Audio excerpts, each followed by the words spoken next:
Welcome to the Pipeline Online Podcast. In this episode, we have Mark Scholz, CEO of the Canadian Association of Energy Contractors. Mark has been a leading voice of the Canadian energy industry for 10 years now, and guess what? We're just wrapping up an election that's seen energy as one of its primary focuses. There's going to be an awful lot to talk about.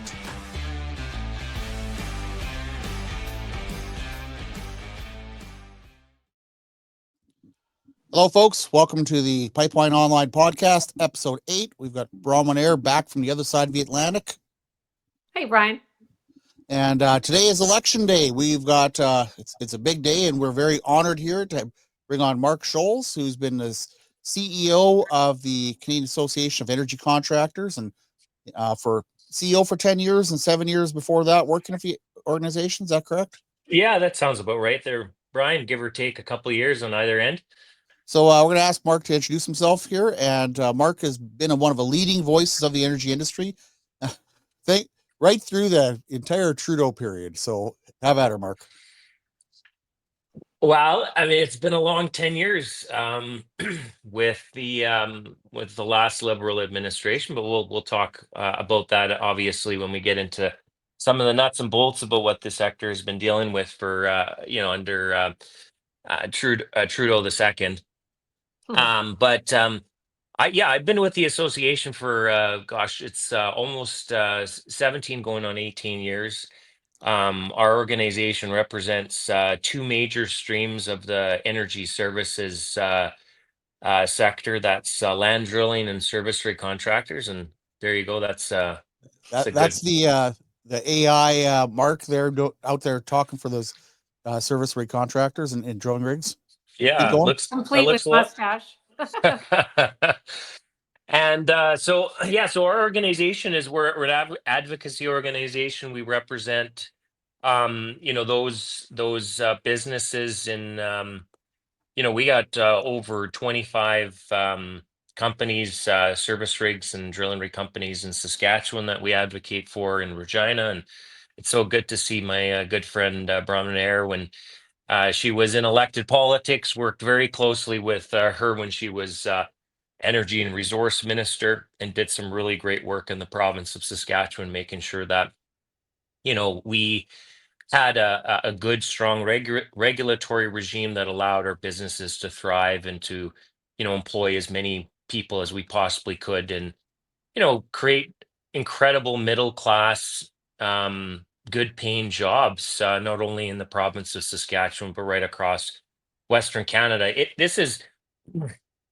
I would say, and it's probably the reason why I've hung around for 18 years is, Brian, this is almost a dream job for me. I really love what I do. I grew up in a small rural town in southern Alberta, Brooks, Alberta. And I had friends that were in the oil and gas industry. Their parents worked in the oil and gas industry. It was an oil and gas, agriculture, oil and gas. That was the two major industries that, that kept that community alive and created, an incredible, vibrant, community and an area that I grew up in. And I'm very passionate about this industry because I see the benefits that it creates, not only for employment, but that just the investments that go into the communities that I grew up in, rec centers and arenas and all the sponsorship and investments that get put into a community from our industry, creates incredible social investments that impact so many lives. And so I love this industry. I love what I do. I'm very passionate about what I do, but I'm mostly privileged to be able to take the voice of the small businesses, entrepreneurs, people that honestly they just want to get the job, work hard, make a decent living. And politics is sometimes very foreign to a lot of my members. They don't it's not necessarily something that, they have time to think about often, because they're making payroll, they're out in the field, they're creating the most sustainable energy on anywhere on planet Earth. And it's my job to take those voices to government, and it is such an incredible privilege to do that, and quite frankly an honor, that my members have given me this huge responsibility, to be able to take their voices to places that often are very foreign to them. Ottawa, in many cases, Bronwyn, as you know, in politics, and you know, in places like Cardiff and Oxbow, is a long ways away from a lot of those folks, and they don't necessarily understand how it works. They don't necessarily. Sometimes they get very frustrated. They don't necessarily understand why things are the way that they are, and so they really rely on folks like me to be able to take that message of what they do to Parliament, and sometimes we're successful and sometimes we're not, but it's a damn honor to do it. So. Well, it's great to have you, Mark, and great to see you again. I well remember some of our proverbial interactions in the past, and it was always a pleasure. I guess, speaking of your members, what right now would you say is top of mind for them? And I think I know what you're going to say, but just really the main issue, or a couple of issues that you hear the most of from them right now. Well, I think there'd be obviously two clear front runners, and it's kind of honestly, it's hard to really tell which one is going to be number one. But the two issues is going to be obviously the U.S. Canada relationship, and that is something that is very, very important to our industry. 98% of our products go to a single market, and right now we are in a trade war with our largest market, and that's scary for a lot of people. There's a lot of uncertainty and there's a lot of frustration, because I don't think it's really outside of our control in terms of where this relationship is going to go long term. And so I would say, in everything from imports, the retaliatory tariffs that Canada put on as a result of Trump's provocative trade signals, has created concerns for us, because about 2/3 of a lot of the products that we use within the energy services industry comes from the United States. So a lot of our supplies, our engines, our steel, and our finished steel products come from the United States, and so that is concerning, because we're right now experiencing some relationship challenges, so to speak. But the second piece is more domestic, and that is, we've been, quite frankly, under attack for the last 10 years by our own governments. Not on the provincial side, but on the federal side. And quite frankly, it's very difficult to actually determine which one is worse, this trade issue that we're dealing with, or the onslaught of punitive federal regulations and lack of confidence in our sector, from the federal government. And so when you look at things like the emissions cap, or what we would call a production cap, that's being forced upon us, and obviously the regulations are currently being fine tuned, and we'll see what happens after this election to really determine what that's going to look like within the sector. To the Impact Assessment Act, and in the sector we often call it the No More Pipelines Act, where it's going to be very difficult, and has been difficult. I mean, since the introduction of that legislation, we really haven't seen any sort of major infrastructure projects other than TMX, and we can kind of get into that as to whether or not there was really any well, I guess the positive outcome is the pipeline was built. The negative outcome was the fact that the federal government actually, because of how poorly they they have regulated and put in, a framework in the country together. They had to purchase a pipeline far exceeding what anybody expected. But the reality is, I don't see that as a necessarily a win for investor confidence when a private company basically bows out of the country and has to exit. Especially when they spend 6 times the original budget.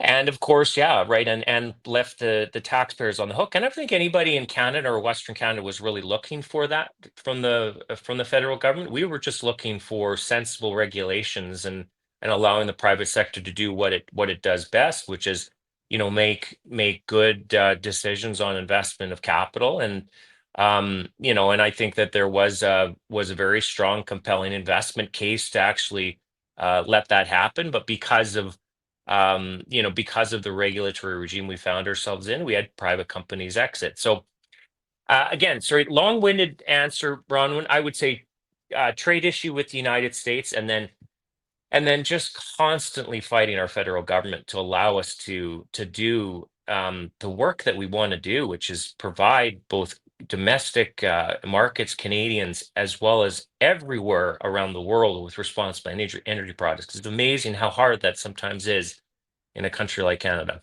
Well, Mark, you wrote something this morning here I wanted to pull up. And in that, you said the past decade under Justin Trudeau's Liberals has been a slow unraveling, stagnant growth, cost of living crisis pinching every paycheck, record debt, taxes that feel like a personal vendetta, and regulations that choke ambition. We're the least productive advanced economy, not exactly a bragging right. Add Western separation, a government of no clear vision, and the generational divide that's hard to bridge. I look at my kids and I worry about the Canada they'll inherit, and if we stay on track. And I think about that a lot myself because my kids are 20, just about 21, and 18. So one's graduating, one is heavy mechanic apprentice in the oil patch. Second one's going to be going in as an electrician apprentice. And I took our likely soon to be MP Stephen Bonk for a tour last week. Drove him around, showed him all the energy stuff here, and talked his ear off for several hours. And my daughter called, as she usually does after work, and she had one question for him. She wanted a no bullshit answer. Can I afford to buy a house at my, I'm 20 years old. Will I ever be able to afford to buy a house? That is her most important question. What are your thoughts on that? Well, I mean, it's a real shame because if you look at it, if you look on paper, Canada should be the wealthiest, most productive, most prosperous country anywhere in the world. And in many respects, I think maybe we are. I mean, if you look at the success of Canada to date, I mean, certainly I guess at the end of the day, we're certainly not living up to our full potential. And obviously, when you look at other areas of the world, geopolitically speaking, I mean, we're very fortunate to live in a country like Canada, and like I mean, we live in a democratic country where, I mean, today we're able to exercise our right to determine what our next federal government's going to be. I mean, there's the vast majority of people in the world don't have that privilege. So, there's a lot of things that we can certainly look back and say, yeah, like we have a lot to be thankful for, and we do. But we're not performing to the level that we should be. So You look at the endowments that we have, endowments in critical minerals and natural resources, uranium in Saskatchewan, oil and gas in Western Canada. You look at we have one of the most educated workforce, in OECD. We have the proximity to one of the most successful and largest markets anywhere on planet Earth, the United States of America. We have democratic institutions that allow us to have legal frameworks to engage in business and in a court system that works very well. So, Mark, I Um, want to ask you here, because you've been doing this for a long time. You've been through a lot of elections. This is the most I've seen energy as a major issue. Building energy corridors, either, they want to call it pipelines, energy corridor, whatever you want to call it. What they're all talking about is building energy east. I mean, do you recall in all your years of doing this CAOEC an election where energy has been that significant of an issue? um, no, I haven't, and I think that is something to be very encouraged about. I really hope that all parties that are actually talking about that are genuine, particularly when it's hard. I mean, again, it's very hard to look at the Liberal Party and the policies that they have come up with as a complete 180 from what we have experienced in the last 10 years. And all of a sudden it's, they've found religion, and it's Yeah. just like, okay, we get it. We get it now. But it's like, They're well, born again.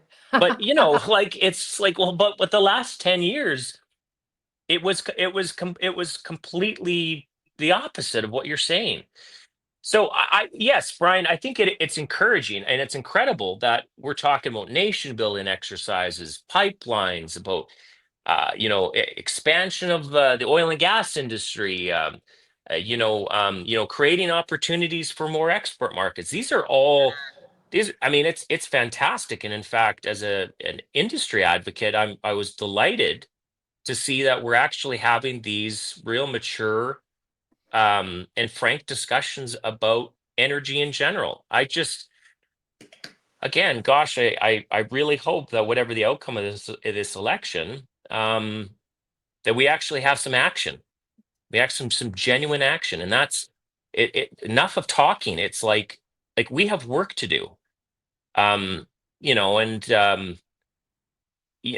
back to that opportunity piece, like I mean, there's only so many times you can blow an opportunity. I mean, you turn it down, and the amount of LNG terminals that have been built around the world, both the United States, Australia, in the Middle East, export terminals. I mean, we're working on one, right? And again, that's going to. I mean, it's the LNG Canada is a huge deal for Canada, and we are incredibly proud of the fact we've been able to get that across the line. But doesn't the Um, Gulf Coast have something like 5 of those now?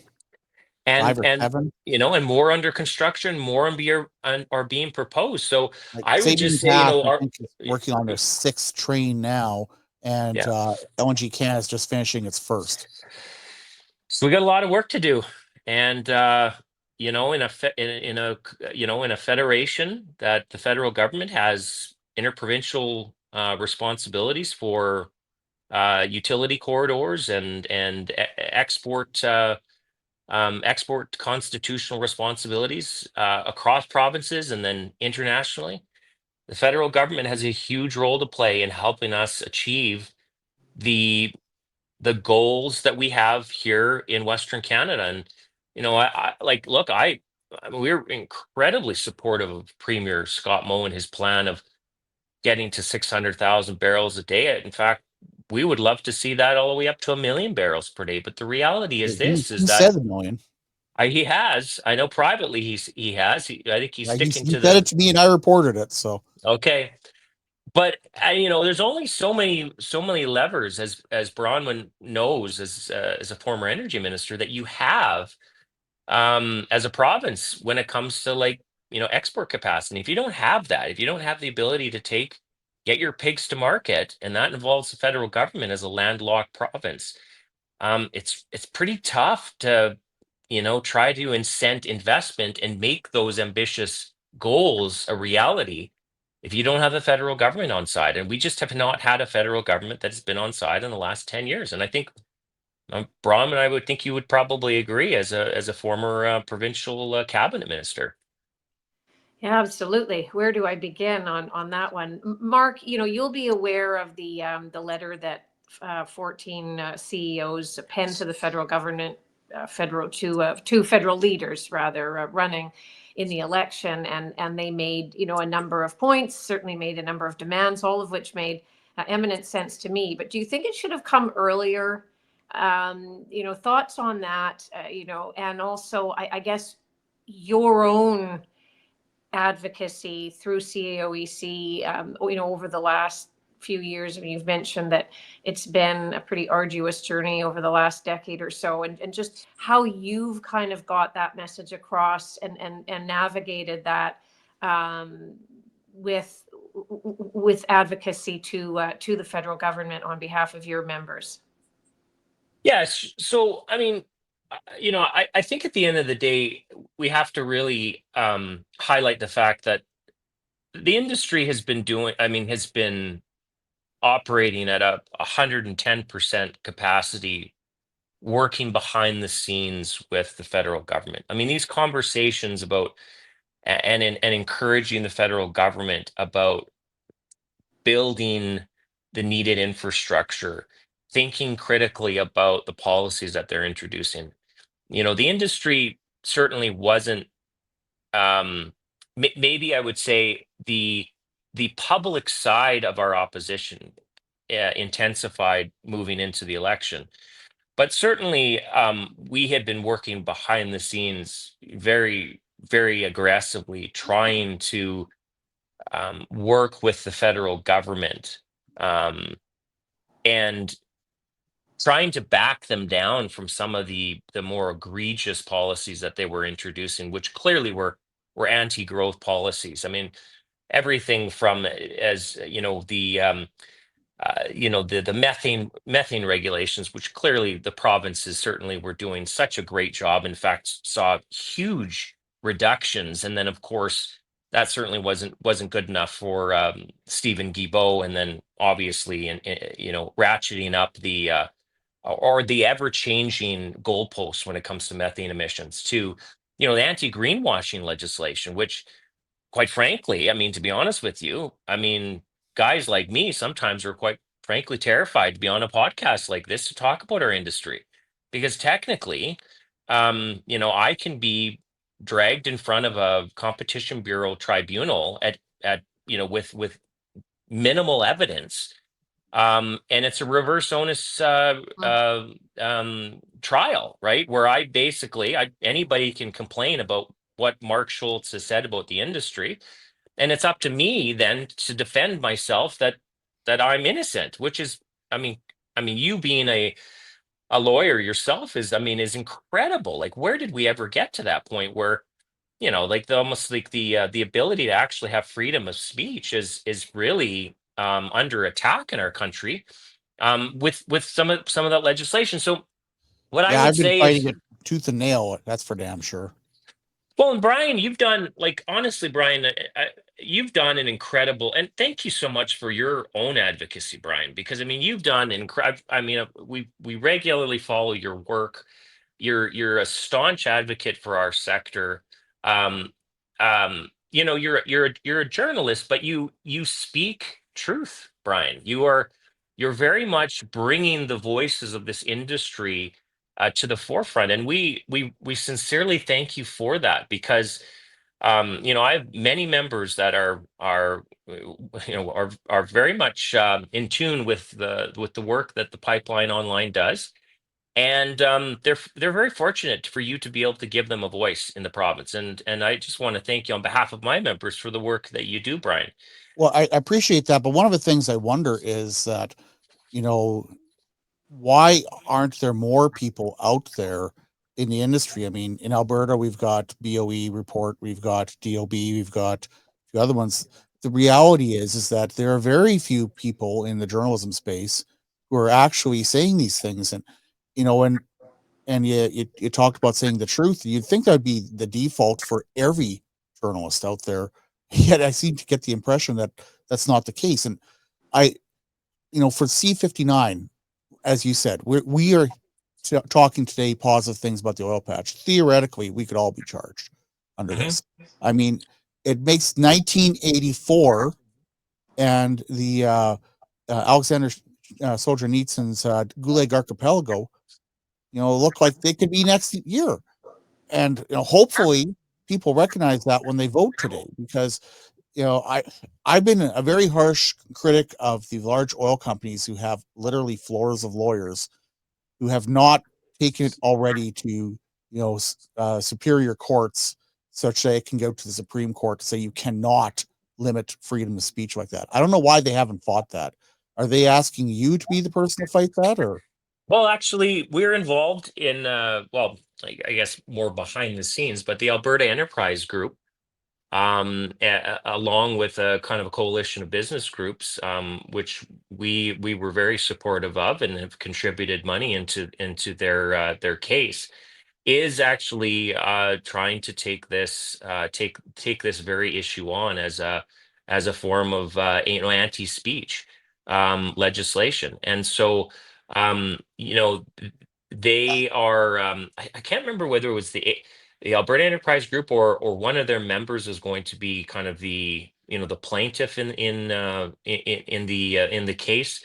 And again, I'm not a legal scholar, so I'll probably end up not kind of correctly putting the terms into this discussion here. But I know that there are groups that are very much engaged in this. They understand what's at stake and are aggressively trying to fight this. I think one of the things that I think that has kind of put things on hold is, of course, there is one party, the federal conservatives, who have openly said that they are going to overturn overturn that legislation. So if that ends up happening, then I guess this becomes a mute issue. But the federal Liberals certainly have been almost mute on this, if not, they haven't even acknowledged that there's a problem, and that is The one they very, brought in. very troubling. It's very troubling.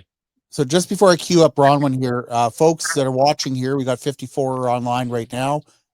You can comment on whatever platform you're watching. It'll show up on here and you can interact. You can ask questions, make comments, and assuming you're polite, I will put them on here. If you're a jerk, then I might not. But please do interact. Bronwyn, you're up. Well, I guess just going back to the tariff issue, Mark, if we could for a moment, if you could help put in context for, let's say, a typical member of yours, what the dollars and cents impact is going to be with this, as you say, trade war that we're experiencing. I think that the whole discussion can get a bit abstract when it comes to actual effect, cause and effect. And if, as I said, if you could put that into a bit of a kind of meat and potatoes context for us in terms of what a typical member of CAOEC might be confronting with the trade war. I'll give you one very specific example here, Bronwyn, and it involves frac sand. So again, when the Americans introduced their initial slate of tariffs, Canada ended up putting on retaliatory tariffs onto the United States. And of course, in these types of scenarios, there is not a lot of consultation and there's not a lot of rigor that kind of goes into the ultimate policy that's going to be adopted by the federal government. A lot of unintended consequences end up as a result of policy that doesn't have a lot of industry consultation and is put together very quickly and expeditiously. And of course, we needed to respond to the United States. And so there's pros and cons in terms of how you address that from a policy side. But one of the products that was tariffed, it was tariffed imports into Canada, was a specific silica sand, quartz sand, that we use in hydraulic fracking operations called Northern White sand, and it's sourced from Wisconsin and Minnesota. And I would say about 70% of the sand that we use in hydraulic fracturing operations is imported from the United States. And it's a very specific type of sand that has different crush strengths. And our domestic industries, either cannot source the volumes that we need or the quality of the sand that we need in our hydraulic fracturing operations. That decision alone increased the costs of every well in Western Canada by $90,000 per well. Hmm.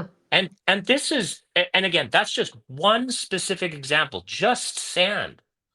That's the So tariff on frac wells. that's the sand. Yes, that's the tariff that goes to the federal government as a result of an import from the United States. Now, Hmm. even the domestic sand producers, and we source letters because right now we're working with the federal government on getting a remission or an exemption in this particular case. Even the domestic suppliers of sand are supporting us in our remission case because they have admitted, they've said, we would not be able to source the Canadian market even if we tried. There's two reasons. One is we don't have enough investment to actually make that happen. And two, it would take years and years of regulatory requirements to actually make that a go for them to be able to come anywhere close to the demand that the industry needs. So this It's is a very Canadian tariff then that's applied to American sand that we are paying to bring into sand we need to produce our oil. exactly. Hmm. And this is very concerning to us. So that just that one particular product, $90,000 per well. So we drill in many cases, we're forecasting about 6,500 wells drilled across Western Canada. I'd be saying about 85%, maybe more would require to have a hydraulic fracturing services. So you can just imagine the implications for costs in our sector.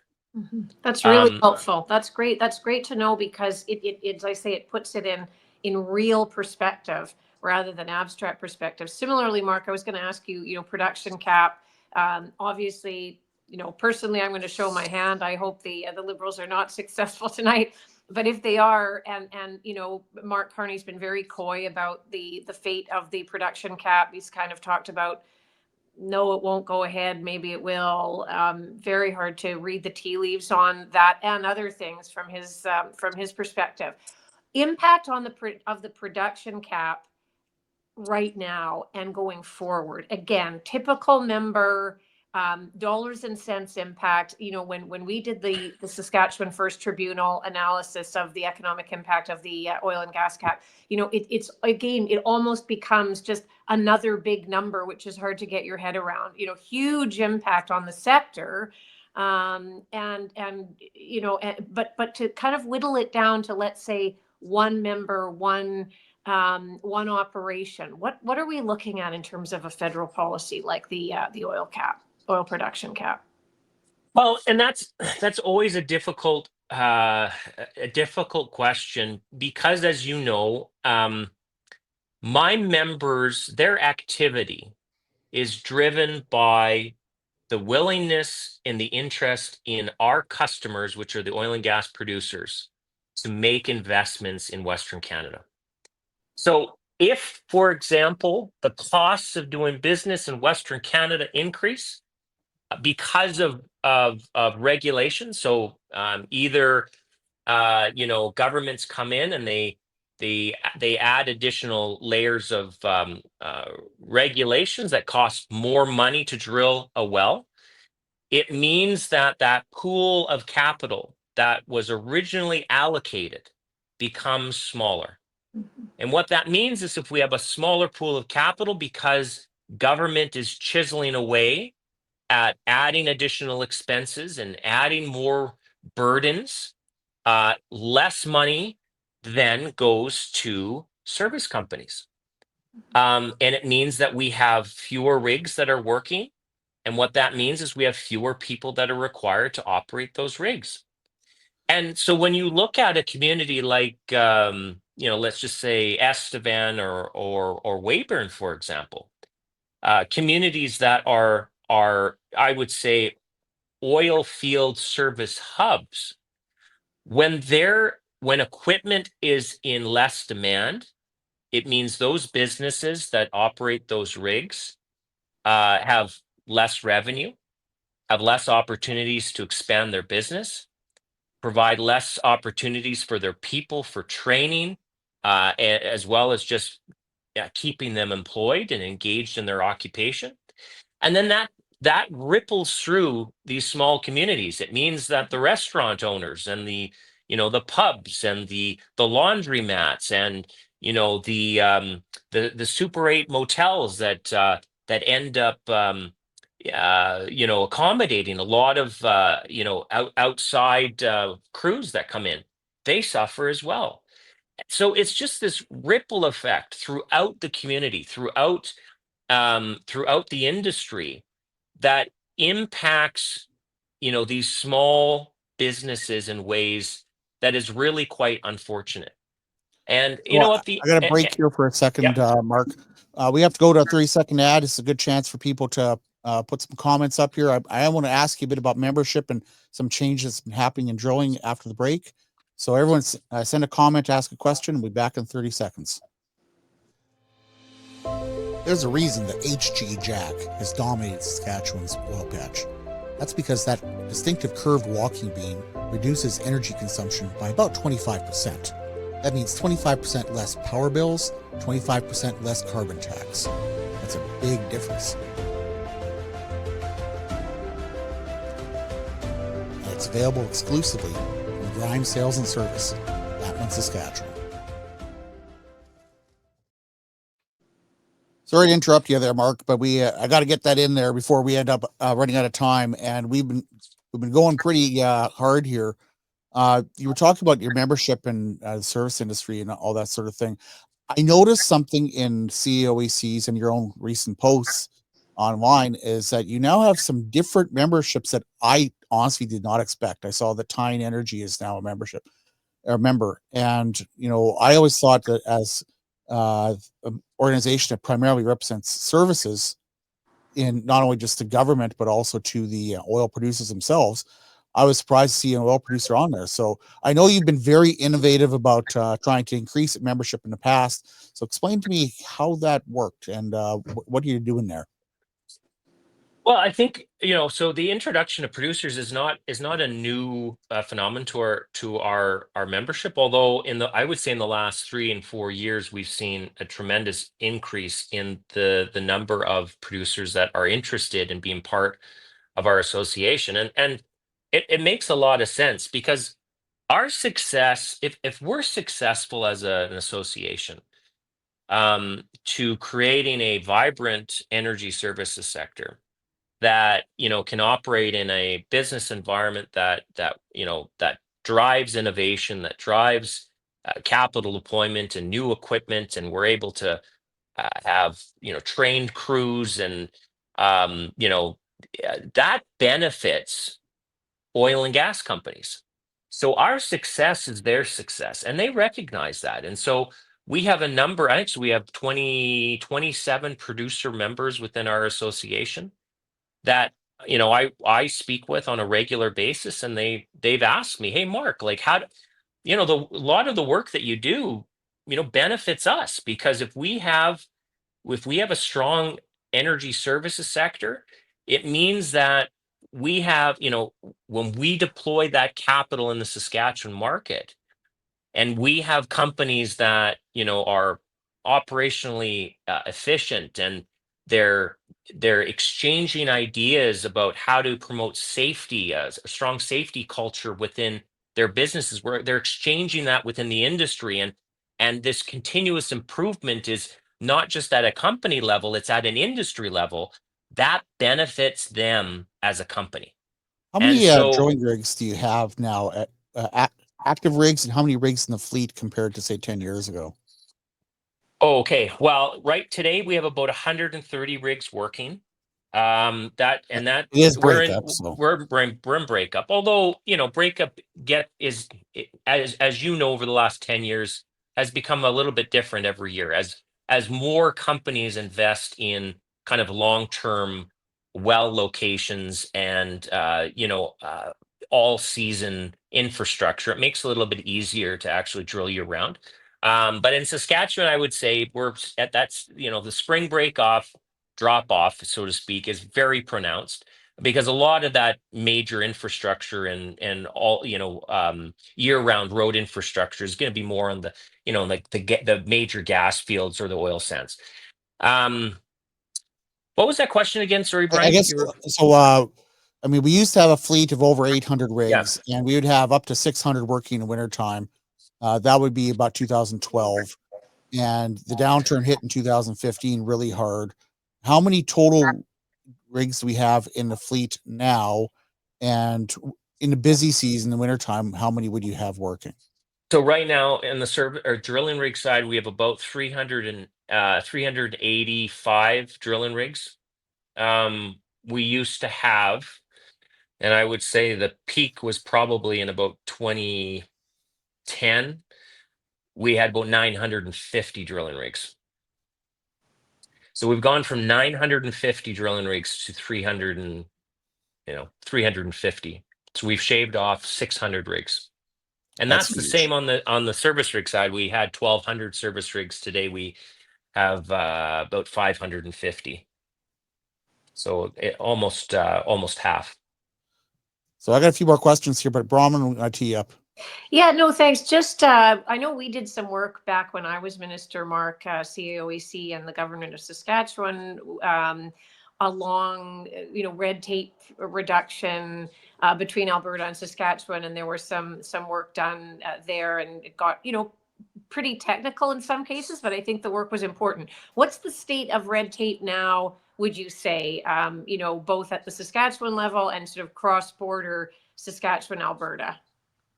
Okay, so I would say maybe I'll just start with the fact that Saskatchewan has one of the best regulatory environments to operate in, definitely in Canada, and I'd say probably one of the top within North America.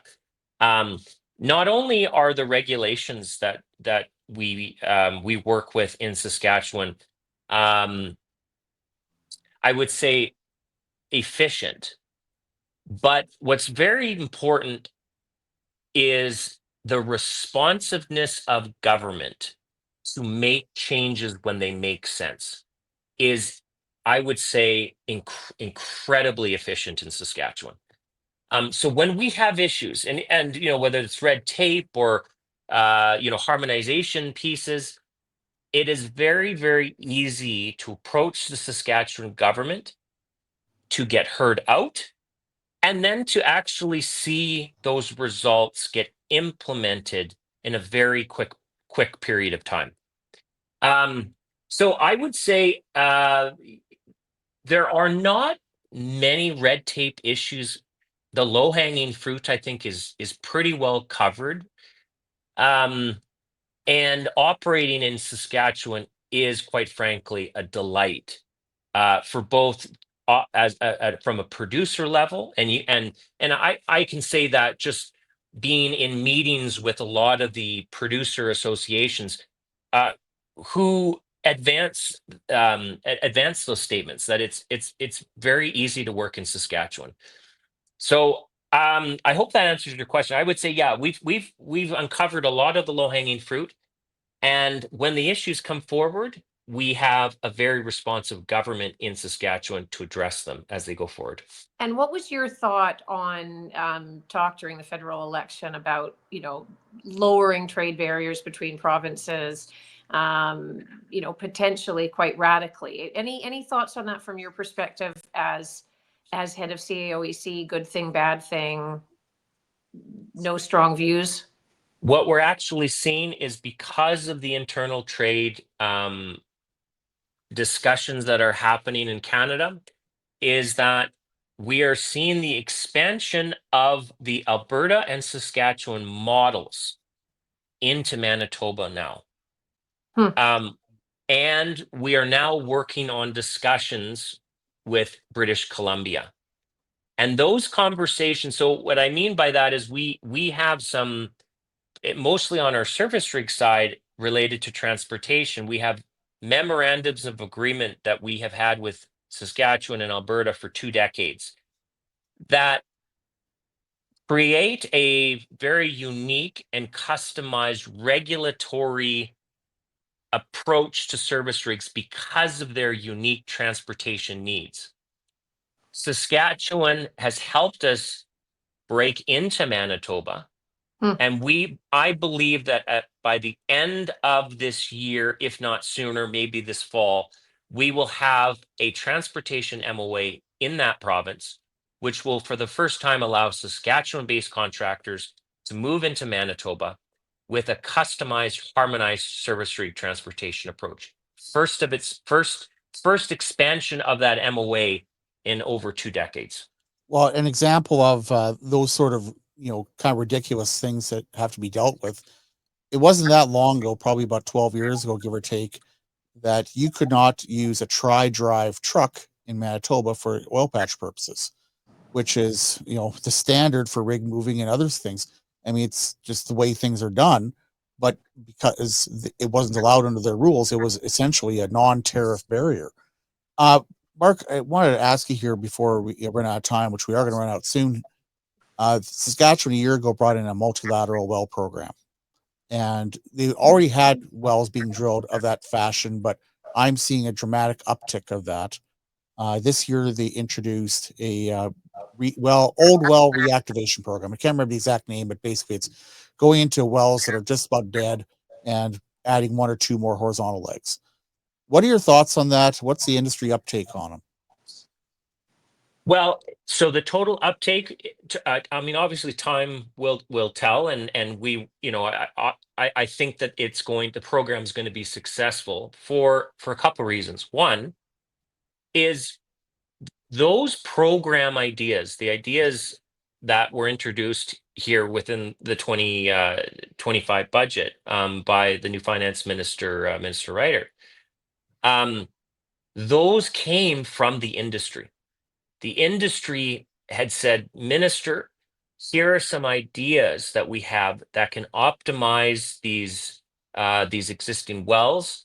We can get people back to work, and we can increase productivity and production. So the government, as I had said before, they listened and they acted. And so I would anticipate that those programs will be used quite successfully because the industry was looking for them, and the government enacted those policies, based on the request and the recommendations of the industry. So I fully anticipate that those programs are going to have a direct positive impact on folks like my membership, getting more drilling rigs out, getting people back into the field, producing responsible energy in Saskatchewan. So you mentioned earlier, and I'm focusing on this. I actually gave a speech about this last week in Calgary. Premier Moe had said in October that he'd like to see Saskatchewan eventually hit 1 million barrels per day. And one of the big questions, and I'd like to do a story with you in greater depth on this down the road. If we were to increase production substantially, that's doubling. That's not just a little incremental amount. Are the rigs there? Could we find the people if we scraped up, pulled every rig out of the bush and put new bearings in it, maybe rebuilt some of them? Is there enough hardware there? And could we find the people to actually increase the rig count in Saskatchewan from, let's say, 39 to 80? Well, I believe so. I believe from an equipment side, yes. From a people side, it will be a challenge, but not something that we wouldn't be able to move forward with. At the end of the day, I think when it comes to crews and people in our sector, they're looking for signals. They're looking for the signals that there's long-term work on the horizon. That this is a long-term career with many years of strong growth and solid employment opportunities. If we can demonstrate that, the people come back, and we're able to attract those existing employees that used to work for us, but also grooming and creating a new generation of drilling crews. It will take time. There's no question about it, because as you know, I mean, our industry is not one where you would put out an ad in the paper and say, hey, I'm looking for a driller. And unless you have drilling experience, you're not going to get the job. So at the end of the day, you have to you have to start as a green hand, a lease hand, and work your way up. And that takes time. It's not impossible, but it's something that, the industry is going to have to spend time cultivating those competencies and those skill sets within our industry. Um, the So yes, I would say from equipment side, and the reason why I say the equipment side, I'm comfortable with that, is because we're so darn good at producing oil and gas in Canada. It used to be, 20, 20 years ago, the same wells that we drilled today that take, 5 days took us 45 days to drill. The technology, the innovation. I mean, that's one of the reasons why we've gone from 950 drilling rigs down to 350, is become we've become so efficient and productive. It's one of the things that really pains me when I hear about this productivity gap within the country. And when you look at our sector, it's like we are the most productive sector in any industry in the country, and yet somehow we get tagged as the boogeyman and constantly attacked by our federal government, tasked with the very job of promoting productivity in the country when we are the most productive. It sometimes you kind of sit back and you're just kind of like, yeah, how does any of this make sense? So equipment, we're going to have it. People will take time, but we got to have the right signals, and if we have the right signals, we'll be able to get there.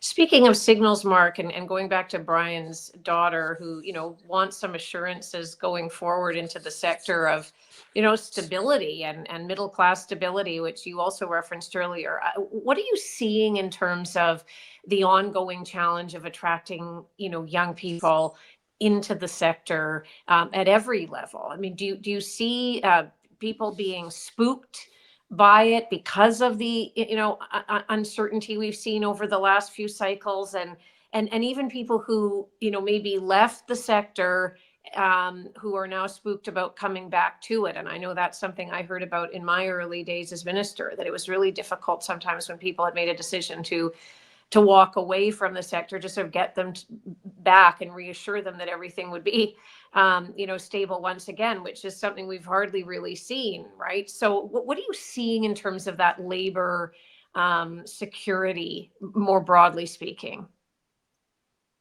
Well, I would say for sure the industry is up against a public relations challenge when it comes to everything that when it well, let's just put it this way: when our federal government comes out and drafts words in a Sustainable Jobs Act that doesn't even reference our industry, and it basically doubles down on the fact that our industry is, Prime Minister came out and said it's a sunset industry. We're just gonna have to live with it for a little bit longer.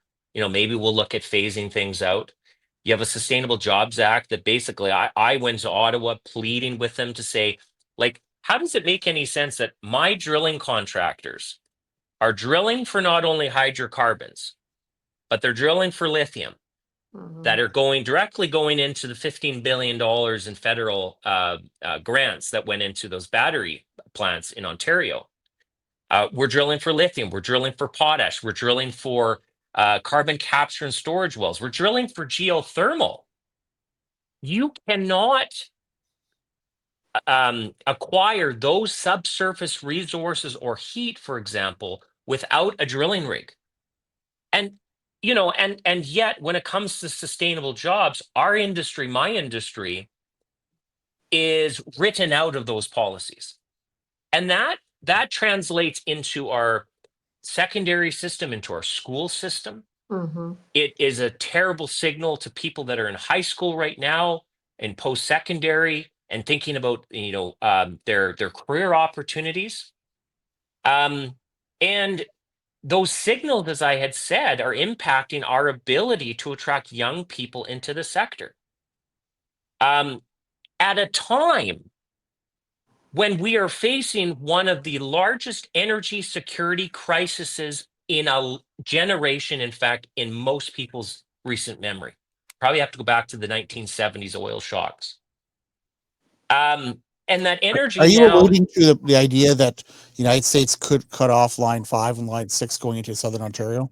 no, I'm saying that we have, as a country, we have to start waking up to the reality that energy is our lifeline to both economic prosperity, both domestically, but also in order for us to best position Canada as supporting our international allies when it comes to the geopolitical risk for their own energy security challenges that they face. So I understand you have to take off here pretty soon, Mark. So I just want to wrap up here. One last question. What happens for your members if there's a red win? What happens for your members if there's a blue win tonight? So I'll tell you this. Regardless of what happens federally, the oil and gas industry is a very resilient bunch, and we will figure out a way to move forward. Clearly, from a policy side, there are parties that are articulating policies that will be much more advantageous in order for Canada to achieve the opportunities that it has set before it. But I would say that we will continue to do the good work that we do. We'll continue to provide the opportunities, the career opportunities, the business opportunities for small, rural, remote, and Indigenous communities across Western Canada. And, we're going to do that regardless of whether, it's a blue government or a red government. But the work that we do matters, and it matters to the people on the ground.